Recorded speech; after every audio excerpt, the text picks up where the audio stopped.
welcome back to another episode of the Procurement and Finance Coffee Break. I'm Clair Green, your finance transformation expert. Today we're joined by Chris Stening. Chris has a long and an interesting career history, but his current focus is on executive coaching. Richard, why don't you introduce yourself and Chris and find out a little bit about why Chris took this journey?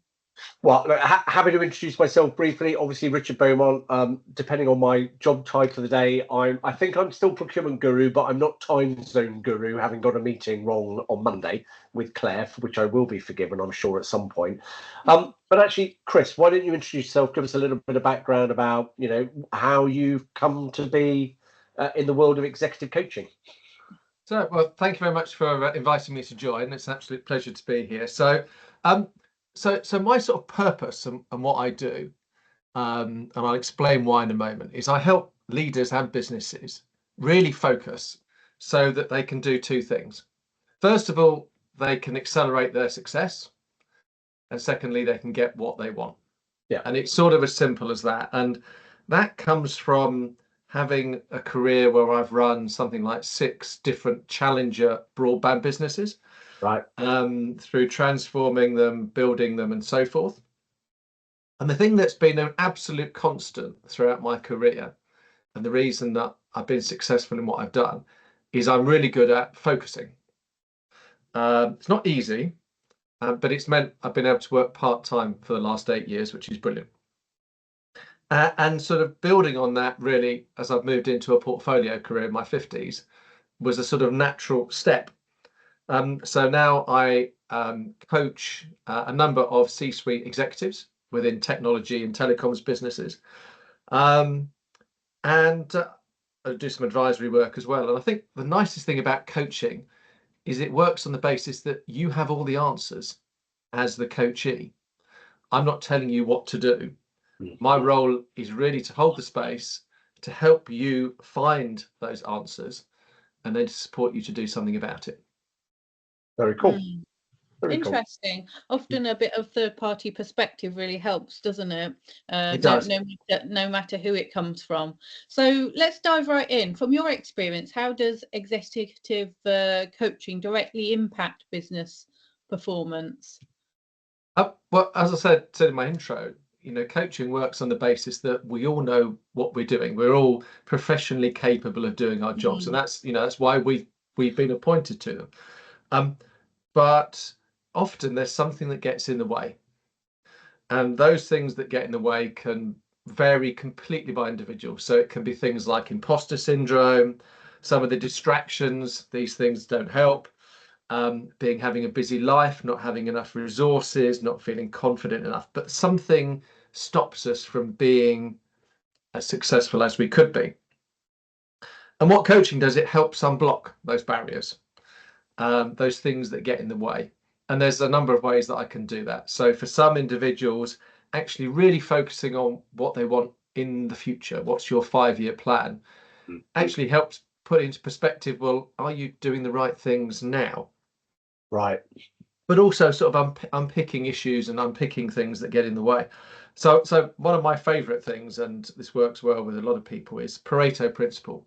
So we all understand the Pareto Principle, that actually 80% of our output comes from 20% of the things that we do. And that's great. But very rarely do we actually change the mix of what we spend our time on. So why not spend all of your time on the 20%? Delegate the 80% and work out how you can actually, those things that don't add value, really drive the focus on the things that make a difference. And in terms of how this sort of links with business performance, if you can get your team, your executive group, your managers, your leaders working at their full potential, and everybody is doing that, everybody is bringing their full selves to work, everybody is working at their full potential, that just drives improved business performance. Right, absolutely. I mean, look, I'm myself going through the process of qualifying through the ILM level 7 route for coaching and mentoring, but I'm really clear my focus is on going down the mentoring route, so helping people with my experience in procurement and communication. And I guess, look, one of the things I've always admired about coaches, which has got some similarities to consultancy, is, coaching is about helping someone realize what they already know, but helping them to formulate it and understand it, and, as you've just said, focus and do it. And I suppose, look, we've touched on this many times, talking about organizations, change management, all the big problems that senior executives face. They tend to all have one thing in common, which is decision making.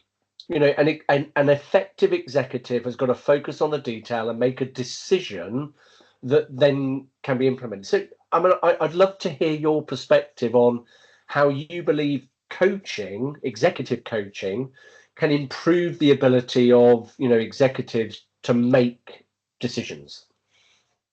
I think with decision making, I think actually a lot of the work I've done around sort of 80-20 and Pareto really helps, because there's lots of decisions that are, seemingly urgent, and lots that are important, but they're very rarely both. And we get distracted by the things that are maybe a bit more exciting, a bit more interesting, but aren't the really critical things to be done. So, really focusing on what are the big things that make a difference. What's your 20%? One thing I would say just about coaching, it's virtually impossible to coach yourself. I do give myself a good talking to at times, but I have my own coach as well. And he's brilliant, and he really helps me develop my own business. Because you can't do this to yourself. It's the different perspective that's so important. In terms of sort of pressure and resilience and so forth, and making those decisions, there's lots of things that in life that we just can't control. Big election in the US yesterday. Yeah, people have got their own views on it, and yes, people may feel disappointed or may feel very pleased, but there's nothing that any of us can do about it. No. What we can do is we can all control how we react to it and how it makes us feel. And so I've done a lot of work with some people just to sort of try and break that down and go, well, when you're under pressure or when you're having to make a difficult decision, what are you thinking? What's going through your mind? How are you feeling inside? How do you actually feel? What sort of physical sensations are you getting? And it's all about driving awareness, because actually the more aware you are, the more you can then control your behavior and the decisions that you make. Because often when we are in that sort of stressful situation, we don't make our best decisions. No. How many of us have written an email and gone, oh, I wish I hadn't sent that. Yeah, that kind of fight or flight mode. Exactly. Or even better, you've let Copilot write the email for you and send it, and then you read it later and went, oh, I really should have proofread that. Yeah. But it's about the sort of self-awareness and actually knowing yourself and knowing that how you may react in a certain situation. Taking a step back, going for a walk, going for a run, having some exercise, putting something, thinking about how you prioritize your day. So we're all individuals, and we all do almost actually knowing when you're not in the right space to make a decision as well. Yes. Yeah. Okay. Yeah, no, definitely. It's something, it's who do you talk it through with? Who do you bounce those ideas off? Yeah, having a sounding board. I often use Richard as a sounding board, or someone to vent to when I have problems. Yeah, that's what we do. Yeah. I mean, there's one thing I'm particularly passionate about. I know that I'm better in the mornings than late at night. Yeah, me too. Exactly. Yeah, me too. Definitely. And I also know that if I'm in my office all day, I actually need to get out and about. So what I do, I think about my energy levels and actually when are they highest. So therefore I do my difficult work in the morning. Yeah. And I know that I need to get out and get fresh air at some point during the day. Yeah. So it's what are your the same. If you give me a complex problem to solve after 5 o'clock, it's probably not going to get solved. Well, exactly. And it's, Chris, it's interesting you mention that, because as you say, you've identified your biorhythm, you know when you can best focus. But actually, I mean, you must experience it where you're coaching an individual and they don't actually block out time for themselves to go and do their work and make their decisions. It's kind of like that's supposed to be happening outside of all the other meetings that other people have put in your diary. Yeah, well, you know, I mean, a few things I do. So if I'm coaching somebody on Teams, we might talk for an hour and a half, but I always schedule another half an hour on top of that in their diary so that they can go and reflect. Because actually what you often find at the end of a coaching session are people are going, I just need to go and process what I've just worked out and I need some space. And actually, if you're running to another meeting, it doesn't happen. So having that half an hour at the end to sort of go and get a coffee, sit on the sofa, do whatever you need to do, make some notes, draw some pictures, can be really helpful. Do you know what? I mean, going slightly off topic here, I think actually one of that observation of yours is so important because, you know, certainly, you know, I deliver training mostly. So pre-pandemic, I was traveling and I was, you know, and, you know, for a while during the pandemic, if I'm completely honest, it was brilliant for productivity. I mean, I could literally do twice as much work because the time wasn't taken up in travel. But then I realized administratively I'd gone downhill and I was tired. And it was only when I realized that those natural breaks, which if you're working in an office would happen just by going to get a coffee or going to you literally find yourself locked back to back in meetings. And you do the meetings brilliantly, but as you say, you're missing that time to decompress and reflect and think. And it's almost like we feel that doesn't have a value. It's like time that could be better spent on productivity. But actually, it is productivity because it's what's enabling leaders to process. It comes back to the 80-20 scenario again.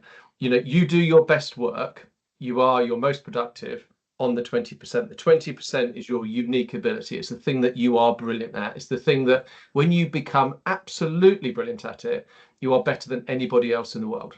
Yeah. Nobody can beat you. Okay. I've got so many things to choose from in that space. I haven't. I'm lying.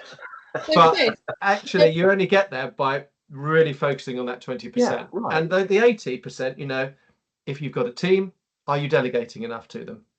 Yeah. Have you actually brought somebody in to support you? If you're an entrepreneur, actually, and you're not very good at the admin stuff, can somebody come and help you? You are so right. Teams there, Chris. So I guess coaching is also popular for enhancing team dynamics and culture. Could you share how your approach would help executives foster a high-performing culture within their organizations? Because it's all very well to coach an executive, but actually you need a well-performing team under you, don't you, to really execute? Oh, it's funny because I'm talking to one of my prospective clients about this very, very topic, and at the moment, and I think first of all it's really important to focus on the individual leader. Okay, because, you know, as a leader, you are looked up to. People look at what you do, they look at what you say, they look at how you behave, how you react. And actually, you get the most benefit from focusing on the woman, the man, the person at the top. Yeah. And getting them into a good place and getting them thinking in the right way. But one thing that I really like to do is 360-degree feedback. Right. And you can make this very complicated or you can make it really simple. I like the simple one. So what I do is I say, right, to Claire, can you give me the names, okay, of 5, 6, 7 people that you would like to get 360-degree feedback from? So I would take your boss, if you have one. I would take some of your peers, and then I would take some of your team within your organization, but potentially outside. And we can choose as many. And I write to them all. And I say, right, please, can you give me some feedback on Claire? And can you give me 3 bullet points under each of these? Things that you would like Claire to stop doing. Right. Things that, you know, things that you would like her to continue doing because you really value them. And things that you would like her to start doing. Okay, so stop, start, continue. And then I collate all of that and I share it back with the leader. It's all completely anonymous. There's sometimes people can work out who said what. And you get all sorts of reactions. People find it very hard. often they go, well, actually, no, I do recognize that. Yeah. And actually, we use that in our coaching, and we go, well, when that happens, in that scenario, what was going through your mind, and how did you think that the other person reacted? So it's all about, and the lovely thing about 360 is actually you're going up the organization, you're going across for peers, and with C-suite, as you know, the big thing with C-suite roles, your primary team are the people who are sitting around the boardroom table or the executive table, not the people in your vertical. Right. But also it works on your team. And then what I also do is I coach, when I give the feedback, we do it in the other way. We don't do stop, start, continue. We start with continue. These are the things that people love about you, Claire, that they really value. You've got to keep doing. Then we do the stop. So these are the things, Claire, that actually people would prefer, let's look at that in a bit of detail. And then we go on to the start. Right. Wow. And I also help people to then run that similar approach with for the people within their organization. So it just spreads the benefit. What's your just on that point? Obviously, with the start and the stop, they're changing habits, aren't they? Do you have any tips for changing habits? Because obviously, normally takes sort of, I don't know, 60 days or something, doesn't it, to create new habits? Well, the problem with habits is that good habits normally come with short-term pain but long-term gain, and bad habits have short-term gain but long-term pain. So smoking, for example, bad habit actually makes you feel good. Well, I know ex-smoker made me feel good, but didn't do me any good in the long term. So a lot of it is about looking at actually where do you want to be in the future? What outcomes you want? Because you only when you look at the longer term do you then realize that actually, and you think, I want to be, I'm getting married, I want to be 2 stone lighter, I want to look my best in my wedding dress. Yeah. And visualizing that and going, actually what that means is I need to go to the gym, I need to lose weight, I need to stop smoking, I need to whatever, and work back. So you've got to take habits are really hard, but you have to start further out. Got it. I mean, as you know, I'm an ex-army officer, and one of the things that is is almost like it's a requirement to be successful is the ability to cope with uncertainty. Yeah. And the ability, we talked earlier about how coaching can help senior executives make decisions at the right time when they're in the right place.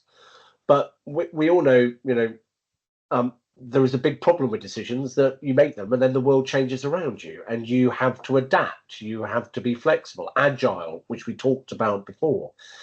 I suspect there are many people, me included, who believe that the ability of an individual is actually nature, not nurture. It's something that someone is naturally a coper and can remain flexible or not. But feel free to challenge that view. Do you think coaching nurture can increase the ability of leaders to remain adaptable and agile in uncertainty? Yeah, very much so. And some of the industries that I work in, there's a lot of uncertainty. So the full fiber space, there's an awful lot of uncertainty at the moment. And I think it comes back to, as I think we talked about the US election, there are lots of things in life that you cannot control. Yeah. You can only control what you do about them. And actually, when you are in a situation and life throws this stuff at you, occasionally you have lots of things that drain your energy. Yeah. Especially when there's uncertainty. And what a lot of my clients find really hard is not so much the uncertainty, but the waiting for something to happen, whether it's a transaction, whether it's, some form of strategic change, because they're waiting for other people to make decisions that, so they're in that sort of situation. Yeah. So it's about, actually, what can you do when you're getting your energy degraded? Well, one thing you can do when your energy is going down like that is you can think about the things that give you energy, that make you feel positive. So, are you doing a daily walk? Yeah. Are you going to the gym? Are you spending time on your personal development? So what are the things that give you energy that offset the decline that you're seeing because of the uncertainty. Yeah. So it's about, okay, I can't control this. What can I do about it? Yeah. That will benefit me. And again, it's totally individual. Yeah. You know, what works for one person won't work for somebody else. Yeah. Got Just you. got to try and find it for them, or help them find it themselves. Wonderful. Great. Okay, then as we wrap up, then what advice would you give to a business leader or anyone for that matter, considering coaching or executive coaching, but unsure about its impact and whether to sort of dive in? So I think the relationship that you've got with somebody is really important. Okay, so maybe talk to a couple of different coaches, see if you've got somebody who's got the chemistry. Whether you gel or not. Yeah, if you gel or not. Yeah. I don't have a set program for coaches. Lots of coaches have a sort of set program, and that feels wrong to me, because actually everybody's an individual and everybody's got a different need. So I just sort of, I like to get to know the individual. I do an introductory session before we really start, and that is for me to get to know them and ask them 3 questions. And the first question is, what are the 2-3 things you'd like to do in the next 12 months? And then I ask them, okay, and what are the things that are potentially getting in the way of you achieving that? And then where do you want to be in 5 years? So it gives them a perspective about thinking about, okay, what do I want? What's going to stop me from getting there? And then what's my longer term view? Right. And then we use that as a basis for a conversation. And during that time, we normally work out whether actually we want to work with each other. So I do that for free. So it's just part of the discussion with somebody. Chris, honestly, look, great conversation, and thank you so much for sharing. I guess to anyone, it's coaching can help any individual, no matter what their level of experience, build resilience, build confidence, improve their decision making, remain agile. So look, you've given, as we talked about, a lot to reflect on after the call. Good. Thank you very much. Absolute pleasure to talk to you. Thank you. And thank you everybody for watching. Thanks, Chris. And that's all for this episode of the Procurement and Finance Coffee Break. Until next time, bye-bye. Bye, everyone. Bye.